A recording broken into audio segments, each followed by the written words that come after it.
মহামূল্যবান তকরির পেশ করবেন হাফেজ মোহাম্মদ সোহাগ ইসলাম। হাফেজ মোহাম্মদ সোহাগ ইসলাম, ছাত্র জামালুল কুরআন মাদ্রাসা।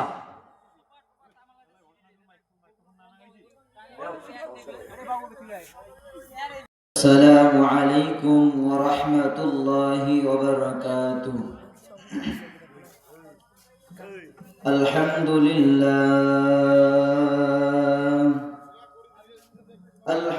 لله نحمده ونستعينه ونستغفره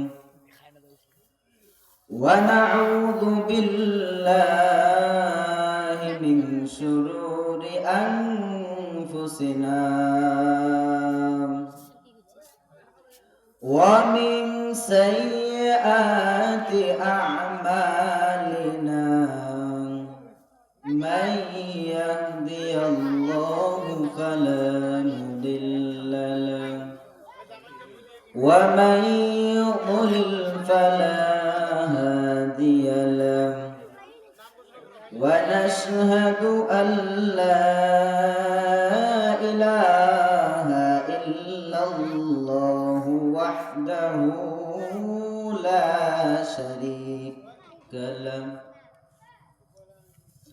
لا ضد له ولا ند له ولا مثل له ونشهد أن سيدنا وسندنا وحبيبنا وحبيب ربنا ومولانا محمدا عبده ورسوله. عما بعد فأعوذ بالله من الشيطان الرجيم.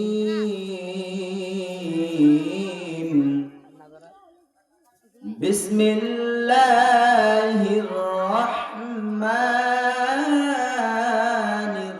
الرحيم.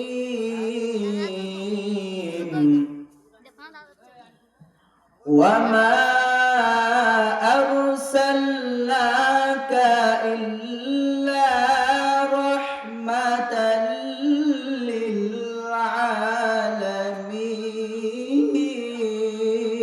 للعالمين. صدق الله مولانا العظيم. وقال رسول الله صلى الله عليه وسلم: كل أمة يدخلون الجنة إلا من أبى، أو كما قال النبي عليه الصلاة والسلام. الحمد لله আল্লাহ পাকের অশেষ মেহেরবান কুদরত আল্লাহ রাব্বুল আলামিন আপনাকে আমাকে গায়পুর শামপাড়া এর ময়দানের মধ্যে উপস্থিত করেছেন। আল্লাহ পাকের অশেষ মেহেরবান কুদরত যে আল্লাহ তাআলা আপনাকে আমাকে কোরআনের জন্য, কোরআনের কিছু আলোচনা শোনার জন্য কবুল করেছেন। আমরা সকলে অন্তরস্থল থেকে কালিমাতুশ শুকর আদায় করি, বলি আলহামদুলিল্লাহ। দরুদ প্রেরণ করি সাইয়্যিদুল কাওনাইন খাতামুল মুরসালিন জনাবে মুহাম্মদুর রাসূলুল্লাহ সাল্লাল্লাহু আলাইহি ওয়াসাল্লাম। সম্মানিত মুহতারাম, আল্লাহ তাআলার অশেষ মেহেরবান আল্লাহ রাব্বুল আলামিন আমাদেরকে শেষ নবীর উম্মত হিসেবে দুনিয়ার মধ্যে প্রেরণ করেছেন। এই নবীর এত সম্মান, এত দাম, যার কারণে তার উম্মতেরও এত দাম। আল্লাহ রাব্বুল আলামিনের প্রতি লাখো কোটি শুকর যে আল্লাহ তাআলা আমাদেরকে শেষ নবীর উম্মত হিসেবে দুনিয়ার মধ্যে প্রেরণ করেছেন। তো নবীর উম্মত হিসেবে দুনিয়াতে আমরা আসছি, আসার পর আমার আপনার কি কাজ? আমার আপনার কি কাজ? নবী যেই জামানার মধ্যে ছিল, নবী মানুষদের দ্বারে দ্বারে যাইয়া, নবী মানুষদের কাছে যাইয়া নিজের স্বার্থে নয়, দ্বীনের স্বার্থে, ইসলামের স্বার্থে মানুষদেরকে দ্বীনের দাওয়াত দিয়েছিল। তো আজকে নবী নাই, তো আজকে নবীর উম্মত দুনিয়ার মধ্যে আছে, তো তাদের উম্মতের কি কাজ? নবী মারা যাওয়ার আগে সমস্ত দুনিয়াবাসীদেরকে জানায় দেন, দুনিয়ার মুসলমান ইমানদার আল্লাহর গোলাম, আমি নবী তো চিরজীবন দুনিয়ার মধ্যে থাকবো না, আমি নবী তো আজকে আছি, হয়তো বা কালকে থাকবো না। মুসলমান ইমানদার আল্লাহর গোলাম, তো আমি নবী থাকবো না, তো তোমরা উম্মত থাকবা, তো তোমাদের কি কাজ? আমি নবী দুইটা জিনিস তোমার জন্য রেখে যাইতেছি রে গোলাম। আমার মায়ার নবী কিন্তু আজকে দুনিয়ার মধ্যে নাই। মুসলমান ইমানদার আল্লাহর গোলাম,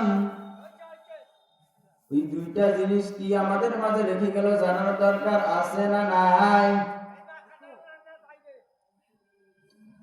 আল্লাহ রাসূল হাদিসের মধ্যে বলেন, তারাকতু ফীকুম আমরাইন লান তাযিল্লু মা তামাসসাকতুম বিহিমা কিতাবাল্লাহি ওয়া সুন্নাত রাসূলিহি। আমার শেষ নবীর উম্মত, আমি তোমাদের মাঝে দুইটা জিনিসকে রেখে যাইতেছি, তোমরা যদি দুইটা জিনিসকে আঁকড়াইয়া ধরতে পারো, তোমার দুনিয়ার মধ্যে চলাটা বড় সহজ হইয়া যাবে। মুসলমান ইমানদার আল্লাহর গোলাম, ওই দুইটা জিনিস কি? কিতাব আল্লাহ তাআলার কিতাব, ওয়া সুন্নাত রাসূলি, আর একটা হলো আমি রাসূলের সুন্নাত। মুসলমান ইমানদার আল্লাহর গোলাম, এই দুইটা জিনিসকে আল্লাহ রাসূল সাল্লাল্লাহু আলাইহি ওয়াসাল্লাম দিয়ে গেলেন। তোমরা যদি এই দুইটা জিনিসকে ধরে থাকতে পারো আর দুইটা জিনিসের উপর আমল করিয়া জীবনকে চালাও,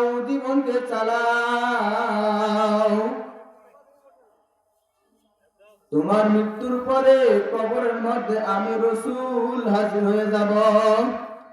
আমি রাসূলকে যখন দেখবা, দেখা মাত্র চিনে ফেলবা। মুসলমান ইমানদার আল্লাহর গোলাম, এজন্য আমাদের জীবনের মধ্যে ওই দুইটা জিনিসকে ধরা লাগবে না? আমাদেরকে ওই দুইটা জিনিসকে ধরা লাগবে, রাসূলের সুন্নাহ মোতাবেক চলা লাগবে। রাসূলের সুন্নতের এত দাম আমার আল্লাহ তাআলা দিলেন। রাসূলের সুন্নত মানলে নিজের জীবনের মধ্যে দাম বাড়িয়ে যায়। ও মুসলমান ভাইরা রে, রাসূলের সুন্নাহ মানার কারণে নিজের দাম বেড়ে যায়, তাহলে রাসূলের সম্মান কত? আমার আল্লাহ তাআলার কাছে রাসূলের সম্মান কত? আল্লাহ তাআলা তো কোরআন কারীমের মধ্যে বললেন, ওয়া মা আরসালনাকা ইল্লা রাহমাতান লিল আলামিন। আমি আমার রাসূলকে দুনিয়ার মধ্যে প্রেরণ করেছি রহমতের জন্য। আমার আল্লাহ তাআলা দুনিয়ার মধ্যে রাসূলকে পেয়েছেন সারা জগতের রহমতের জন্য। আমার নবী সবার জন্য রহমত। আমার নবী সমস্ত মাখলুকাতের জন্য রহমত। এই মুসলমান ইমানদার আল্লাহর গোলাম,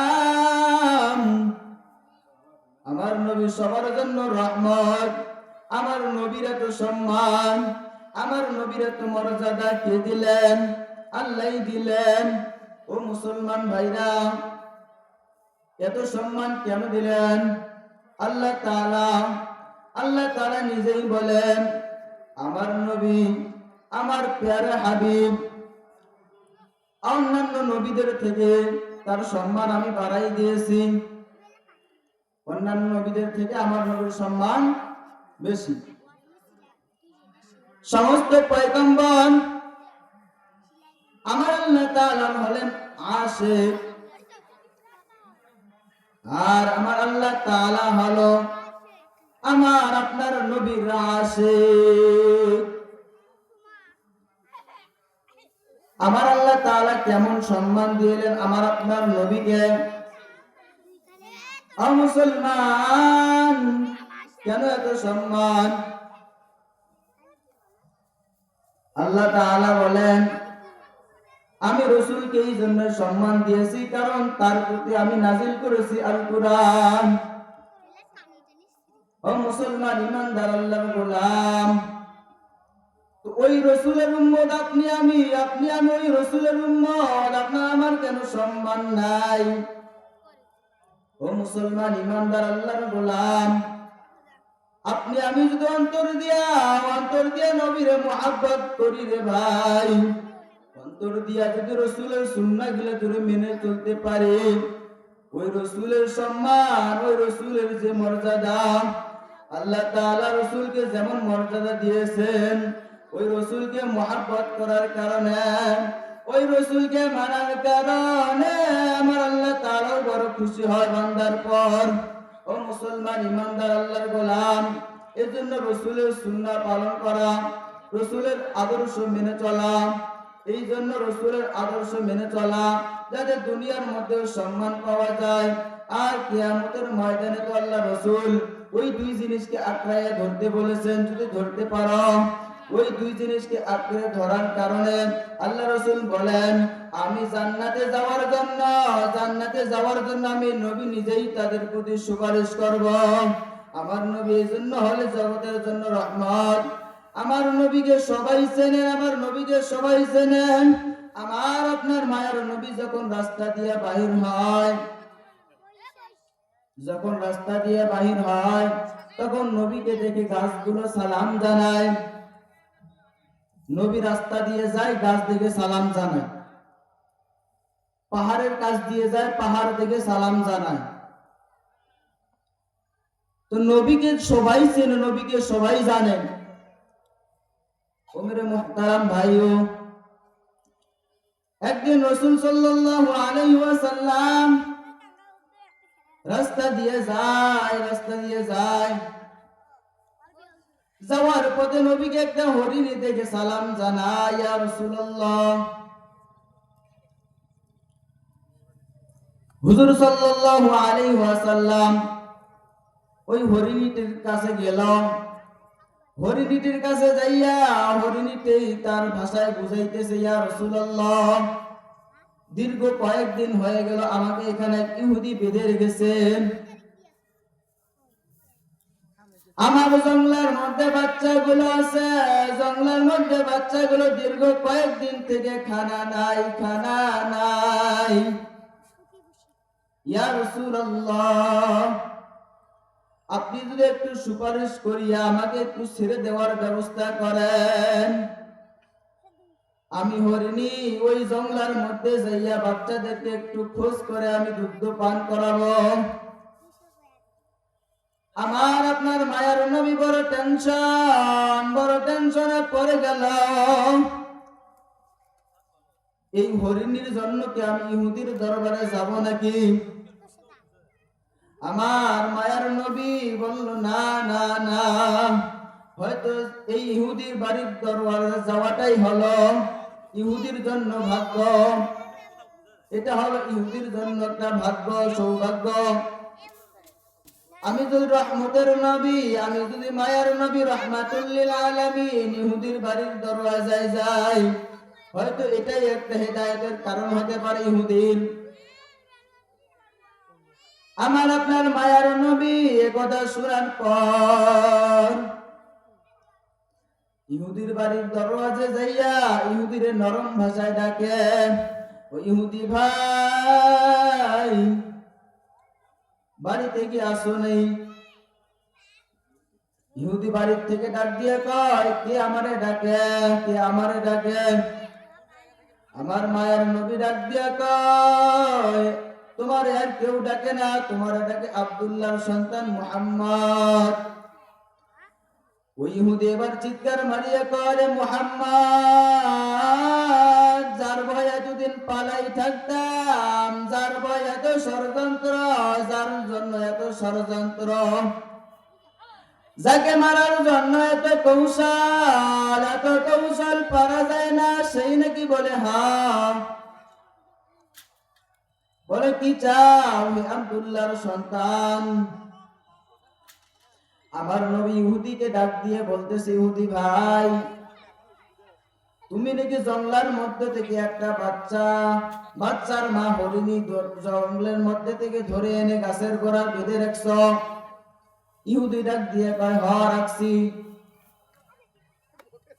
আমার মায়ার নবী ডাক দিয়া কয়, ইহুদি ভাই, যদি একটু সুযোগ করে দিতাম, বাচ্চার গুলো একটু খোঁজ খবর করতো, এই হরিণী একটু যদি ছেড়ে দিতাম, কিছু সময়ের মধ্যে আবার খোঁজ খবর করাইয়া বাচ্চাদেরকে দুধ পান করাইয়া আবার চলে আসবো।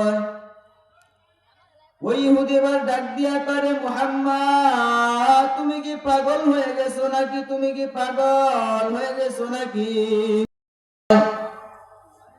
ওই হরিণী কি আরো আসবে নাই?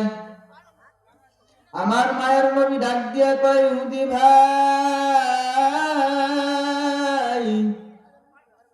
তুমি যদি ওই হরিণীকে ছেড়ে দিতে ভয় পাও, তো ওই হরিণীকে আমার জিম্মাদারিতে দাও। ওই ইহুদিকে ডাক দিয়ে বলতেছে, তুমি ওই হরিণ দিদি কি করবা? ওই ইহুদি বলতেছে, আমি এটাকে জবাই করব। তো বলতেছে, ইহুদি ভাই, যেহেতু জবাই করবা, ঠিক আছে, জবাইয়ের আগে একটু সুযোগ করে দাও। যদি দেখো সময় মতো ওই হরিণীটা না আসে, যে হরিণীকে তুমি জবাই করতা, ওই হরিণীকে জবাই করতা, ওই হরিণীর গলার মধ্যে ছুরিটা লাগাইতা, ওই ছুরিটা আমি মুহাম্মদের গলার মধ্যে লাগাই দিবা। আমার মায়ের নবী তাহলে দেখেন, একটা হরিণীর জন্য জীবন দেওয়ার জন্য প্রস্তুত। এইবারে ইহুদি ভাই রাজি হয়ে গেল। ইহুদি খুশি মনে হুজুর সাল্লাল্লাহু আলাইহি ওয়াসাল্লামের হাতের মধ্যে হরিণীতে তুলে দিল। আর ইহুদি ডাকতে বলতেছে, ও এলাকাবাসী, আজকে তো মুহাম্মদ থাকতে পারবে না, পারবে না। যেই জঙ্গলার হরিণী একবার চলে গেলে আর আসবে না, ওই হরিণীর জন্য আজকে মুহাম্মদ দুনিয়ার থেকে চলে যাবে। ওই মুহাম্মদকে আমি ইহুদি আজকে গর্দান পুড়িয়া দেব। আমার আল্লাহ ডাক দিয়ে কয়, ইহুদি, না না না, পারবি না। আমি আল্লাহ যারে বাঁচাই রাখি তারে কেউ মারতে পারবে না, আর আমি আল্লাহ যাকে মারবো তারে কেউ বাঁচাইতে পারবে না।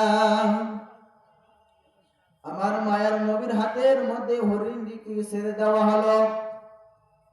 এবার আমার মায়ের নবী ডাক দিয়ে বলতেছে, রে হরিণী,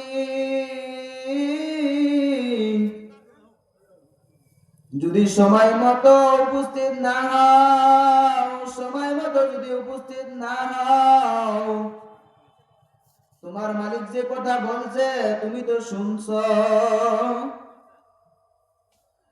যদি সময় মতো উপস্থিত না হও, ওই ছুরিটা দিয়ে আমি নবীর গলা উড়িয়া দিবে। ওই হরিণী এবার দৌড়ায়, জঙ্গলের মধ্যে দৌড়ায় আর চিৎকার মারে বাচ্চাদেরকে ডাক দিয়ে বলে, রে সন্তান সন্তান তোরা কই কই।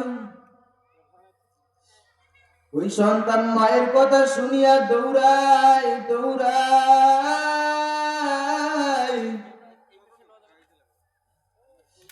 মাকে যখন মায়ের কণ্ঠ শুনতে পেরিয়া মায়ের কাছে যখন দৌড়াই আসলো, আসার পর মাকে বলতেছে, রে মা এতদিন তুমি কোথায় ছিলা রে মা, তোমাকে খুঁজে আমরা বেহুশ, তোমাকে কতদিন ধরে আমরা খুঁজলাম কিন্তু পাইলাম না, তোমাকে বনের এই প্রান্ত থেকে ওই প্রান্ত খুঁজলাম পাইলাম না। ওই হরিণী ডাক দিয়ে বলতেছে, রে সন্তানেরা তোদের কথা আমি আজকে শুনতে আসি নাই, তোদের কথা আমি আজকে শুনতে আসি নাই, আমার হাতের মধ্যে সময় নাই, কয়েক মিনিট সময় আছে, তোরা যদি আমি মাকে দেখতে চাও রে বাচ্চা দেখে লাও দেখে লাও, কিছু সময় পরে আমাকে ইহুদি মারে ফেলবে। বলে, মা তুমি কি বলো কি বলো, ঘটনা কি বুঝতে পারলাম না। ওই হরিণী সবকিছু বললো, বাচ্চাদেরকে বললো, আমাকে বেঁধে রেখেছে গাছের গোড়ার মধ্যে এক ইহুদি, পাশ দিয়া রাহমাতাল লিল আলামিন যায়, আমি রাহমাতাল লিল আলামিনকে ডাক দিয়ে সবকিছু বললাম। রে বাচ্চা আমার হাতের মধ্যে সময় নাই, যত কিছু ঘটনা ঘটছে তোমাকে আমি পরে বলবো, তোরা যদি যাও দেখতে চাও, ওই মায়ের নবীকে যদি দেখতে চাও তাহলে আমার সঙ্গে আয় আয়। ওই বাচ্চারা তার মায়ের কথা শুনিয়া তার মায়ের আর দুধ পান করলো না, তার মায়ের সামনে বেশি জোরাজোরি করলো না, ওই নবীকে দেখার জন্য বাচ্চারা পাগল বাচ্চারা পাগল। ওই হরিণীর সঙ্গে তার বাচ্চাগুলো দৌড়াইয়া দৌড়াইয়া ইহুদির সামনে আসতেছে। এদিকে ইহুদি তরবারি নিয়ে দাঁড়ায় আছে আমার মায়ের নবীর সামনে। যখন সময় পার হয়ে যাবে আমার মায়ের নবীর গলার মধ্যে ছুরিটা লাগাইয়া টান মারবে টান মারবে। ও মুসলমান ইমানদার আল্লাহর গোলাম ভালো করে বুঝো, হরিণী সহ হরিণীর বাচ্চাগুলো নবীর সামনে হাজির। সময় শেষ হওয়ার আগে হরিণীর বাচ্চাগুলো নবীকে দেখা মাত্র সালাম জানাই, ইয়া রাসূলুল্লাহ।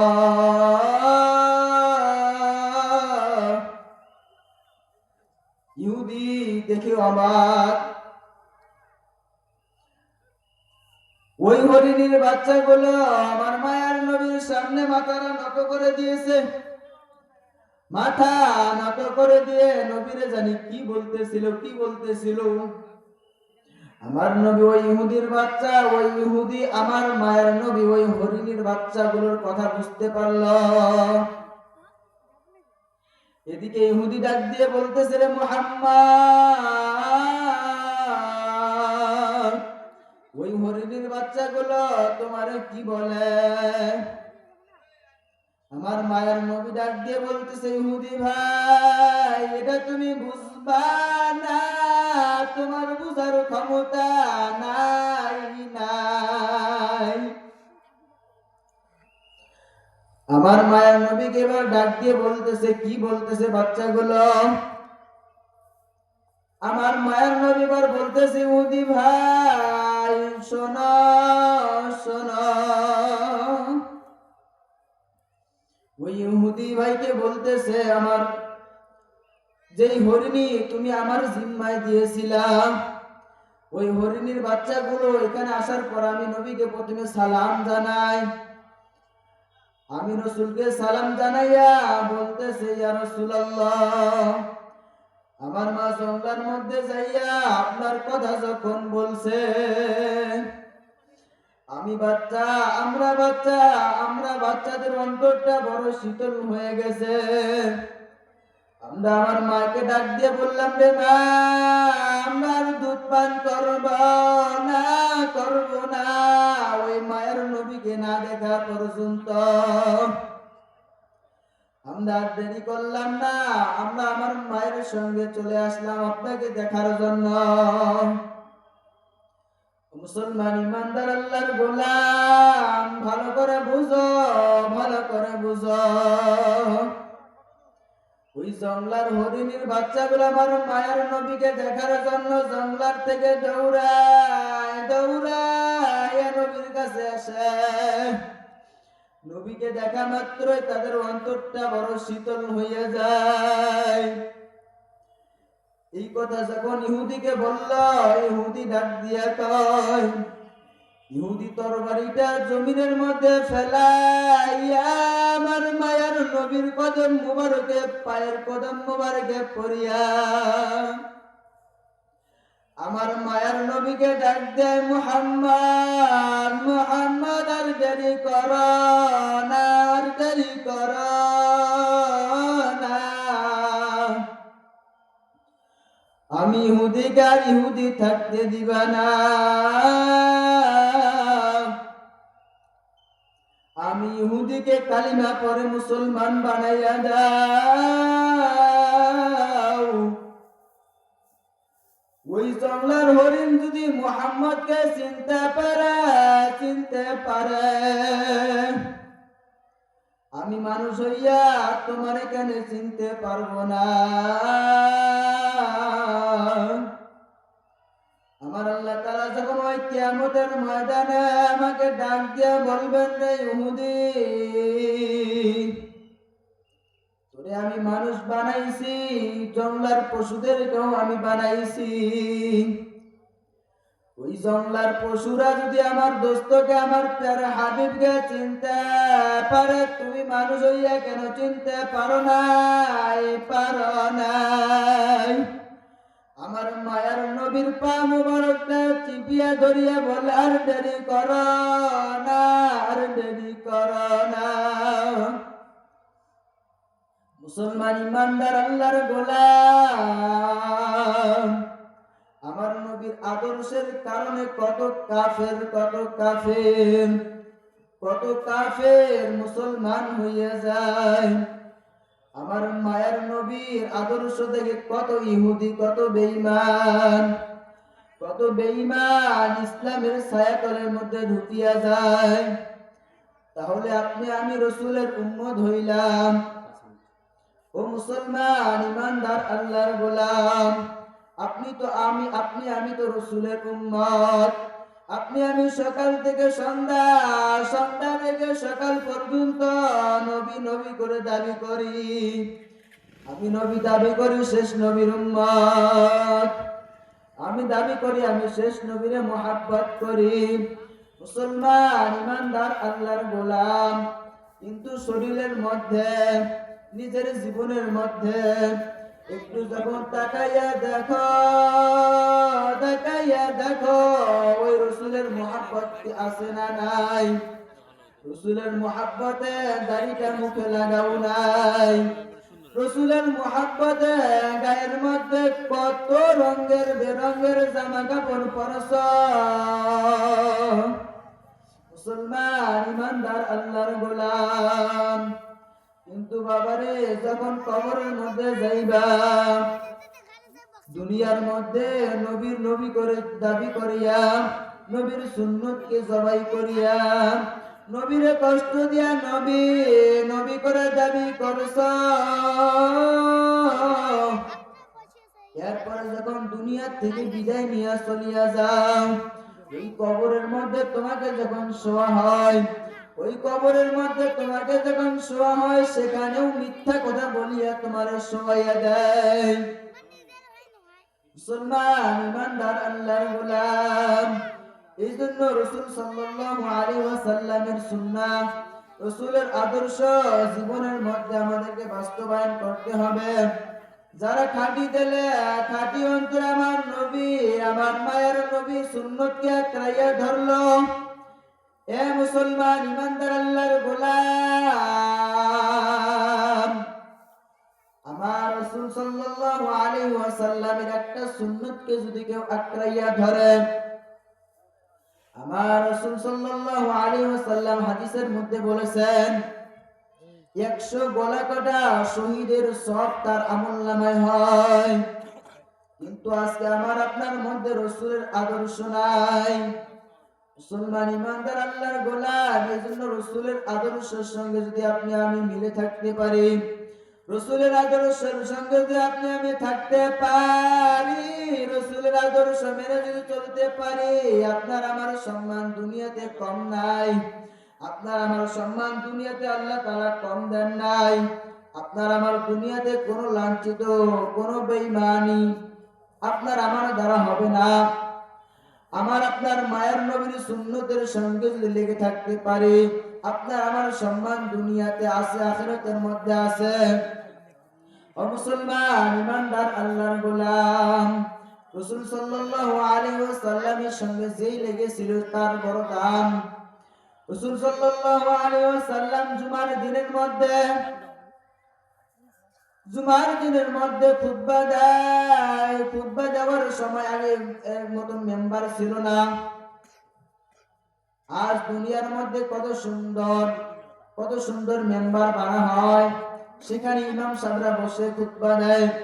কিন্তু রাসূল সাল্লাল্লাহু আলাইহি ওয়াসাল্লামের জামানার মধ্যে একটা সময় মেম্বার ছিল একটা খেজুর গাছের খুঁটি। ওই খেজুর গাছের খুঁটিকে ধরিয়া খেজুর গাছের খুঁটির সঙ্গে রাসূল সাল্লাল্লাহু আলাইহি ওয়াসাল্লাম টেক লাগাইয়া খুতবা দিত। সাহাবায়ে কেরাম হুজুর সাল্লাল্লাহু আলাইহি ওয়াসাল্লামকে জিজ্ঞাসা করলো, ইয়া রাসূলুল্লাহ, এই খুঁটিটারে আমরা তারাইয়া একটা সুন্দর মেম্বার বসাবো এখানে। হুজুর সাল্লাল্লাহু আলাইহি ওয়াসাল্লাম সাহাবাদেরকে বলল, আচ্ছা ঠিক আছে তাই করো। নতুন মেম্বার নির্মাণ করা হলো। মুসলমান ইমানদার আল্লাহর গোলাম, ভালো করে বুঝো রে ভাই, ওই খুঁটির সঙ্গে টেক লাগাইয়া যখন খুতবা দিত, কিন্তু যখন নতুন মেম্বার নির্মাণ হয়ে গেল, হুজুর সাল্লাল্লাহু আলাইহি ওয়াসাল্লাম যখন খুতবা দেওয়ার জন্য মেম্বারে দাঁড়াইয়া আলাইহি সাল্লাম একটু দূর তাকাইলো। একটা কান্নার আওয়াজ। ছোট বাচ্চারা যখন দুনিয়ার মধ্যে চিল্লাইয়া কান্না করে, ওই খুঁটি থেকে ওই আওয়াজ আসতেছে। সাহাবায়ে কেরাম জিজ্ঞেস করলো, ইয়া রাসূলুল্লাহ, এরকম ঘটনা তো আমরা কোনোদিন শুনি নাই বা দেখি নাই। আজকে জুমার দিনের মধ্যে কি কান্নার আওয়াজ।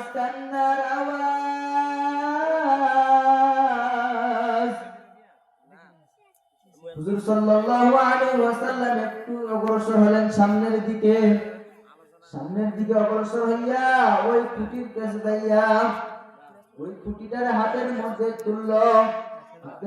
তুলিয়া ওই খুঁটিটারে বলতেছে, রে খুঁটি, তুই এমনি কান্না করস কেন? ওই খুঁটিটা তার ভাষায় বলতেছে হুজুর সাল্লাল্লাহু আলাইহি ওয়াসাল্লামকে, ইয়া রাসূলুল্লাহ, দীর্ঘ কয়েকদিন ধরে যখন আমার সঙ্গে আপনার কোমর মোবারক টেক লাগাইয়া যখন তুমি দুনিয়ার মধ্যে এই মেম্বারের মধ্যে খুতবা দিতা, আমি খুঁটি নিজেকে বড় ধন্য মনে করতাম আর বলতাম, দুনিয়ার মধ্যে রাসূল সাল্লাল্লাহু আলাইহি ওয়াসাল্লাম আমার সঙ্গে টেক লাগাইয়া খুতবা দেয়, আমি রাসূল সাল্লাল্লাহু আলাইহি ওয়াসাল্লামের সঙ্গে জান্নাতের মধ্যে থাকব। ইয়া রাসূলুল্লাহ, কিন্তু সাহাবাদের কথায় যখন নতুন মেম্বার নির্মাণ করা হলো,